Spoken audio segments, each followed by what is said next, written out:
எல்லோருக்கும் வணக்கம். Welcome to SK cine update. இந்த பதிவில் நம்ம என்ன பார்க்க போறோம் அப்படின்னு பாத்தீங்கன்னா, மஞ்சுமல் பாய்ஸ் ரீசெண்டா தியேட்டர்ல வெளிவந்து மாபெரும் வெற்றி பெற்ற ஒரு மலையாள திரைப்படம். ஒரு மலையாள படம் கேரளால ஹிட் ஆகுது அப்படின்றது அப்பாற்பட்ட பிரச்சனை. ஆனா தமிழ்நாட்டிலேயே ஒரு மிகப்பெரிய வரவேற்பு கிடைச்சி மிகப்பெரிய வெற்றி பெற்ற ஒரு படமா இந்த படம் மாறி இருக்கு. இந்த மஞ்சுமல் பாய்ஸ் தான் கேரளா இண்டஸ்ட்ரியில இருந்து வெளிவந்த படங்கள்லயே அதிக வசூல் வந்த ஒரு படம் அப்படின்ற ரெக்கார்ட் பண்ணியிருக்கேன்.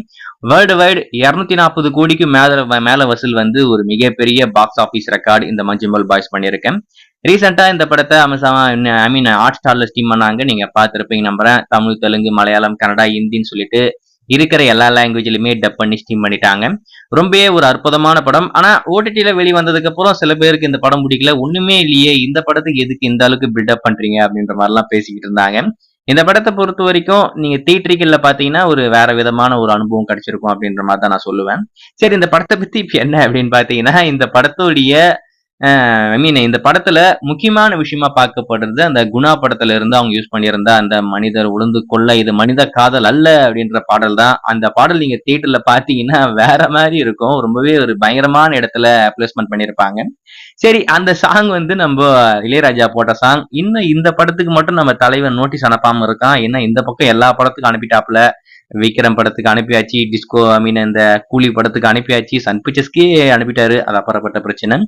இந்த படத்துக்கு மட்டும் தலை ஒன்னும் அனுப்பாம இருக்கானே. படமும் வேற லெவல்ல ஹிட் ஆயிடுச்சு. 200 கோடிக்கு மேல வந்துருச்சு. இதுல யாரா பங்கு கேட்கறதுக்கு நோட்டீஸ் அனுப்பணுமே அப்படின்னு சொல்லிட்டு எல்லாரும் கொஞ்சம் மண்டை சொரிஞ்சுக்கிட்டு இருந்தாங்க.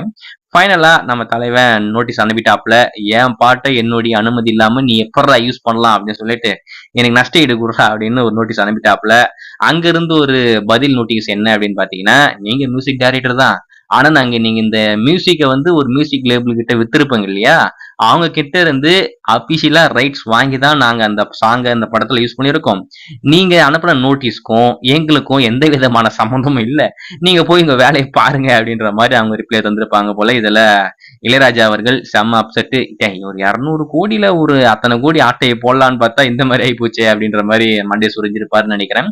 ஏன்னா ஒரு மியூசிக் டைரக்டர் ஒரு மியூசிக் ஒர்க் பண்ணி ஒரு ஆடியோ லேபிள் கிட்ட அந்த ரைட்ஸை கொடுத்துட்டாருன்னா மியூசிக் டைரக்டர் கிட்ட போயிட்டு அந்த ரைட்ஸை வாங்க வேண்டிய அவசியமே கிடையாது. இங்க இங்க இந்த கம்பெனி கிட்ட வாங்கிட்டாவே முடிஞ்சு போச்சு. அப்படி இருக்கும்போது இளையராஜா ஏன் இந்த மாதிரி பண்ணிக்கிட்டு இருக்காருன்னு தெரியல. ரொம்ப சில்லியா இருக்கு. என்னடா இது அப்படின்ற மாதிரி எல்லாம் தோணுது. சோ ஏதோ ஒண்ணு ஃபைனலா நம்ம மஞ்சுமல் பாய்ஸ்க்கும் நம்ம இளையராஜா அவர்கள் நோட்டீஸ் அனுப்பிட்டாப்ல.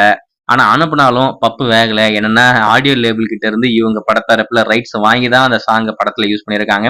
மற்றபடி எந்த விதமான ரைட்ஸும் வாங்காமலாம் அந்த படத்துல யூஸ் பண்ணல. ஏன்னா அவங்களுக்கே அறிவு இருக்காதா, ஒரு சாங்கை ஃபுல்லாவே நம்ம யூஸ் பண்ண போறோம், அந்த சாங் தான் ஒரு முக்கியமான பிரேக்கிங்னா அந்த படத்துல இருக்க போது, அதுக்கு பிரச்சனை வரும், அதுக்கு ரைட்ஸ் வாங்காம நம்ம யூஸ் பண்ணா நம்மளுக்கு கண்டிப்பா எதனா பண்ணுவாங்கன்னு சொல்லிட்டு அவங்களுக்கே தெரியாதா, அதனால அவங்க ரைட்ஸ் வாங்கி தான் யூஸ் பண்ணியிருக்காங்க. இளையராஜா அவர்கள் அவருக்கு தெரியாது போல இருக்கு, அவங்க ரைட்ஸ் வாங்கி தான் யூஸ் பண்ணியிருக்காங்கன்னு சொல்லிட்டு ஏதோ அவங்க ரைட்ஸே வாங்காம ஏதோ அவருடைய சாங்கை காப்பி அடிச்சு வச்ச மாதிரி யோசிச்சுக்கிட்டு ஒரு நோட்டீஸ் அனுப்பியிருக்காப்ல. அவங்க ரிப்ளை நோட்டீஸ் அனுப்பிட்டாங்க, நாங்க ரைட்ஸ் எல்லாம் வாங்கிட்டோம், இதுல எந்த விதமான தப்பும் இல்லை அப்படின்ற மாதிரி. ஸோ வெயிட் பண்ணி பார்ப்போம். இதுக்கு அடுத்து நம்ம இளையராஜா யாருக்கு நோட்டீஸ் அனுப்புறாரு, இந்த நோட்டீஸ்க்கு என்ன பதில் நோட்டீஸ் சொல்றாரு அப்படின்னு சொல்லிட்டு.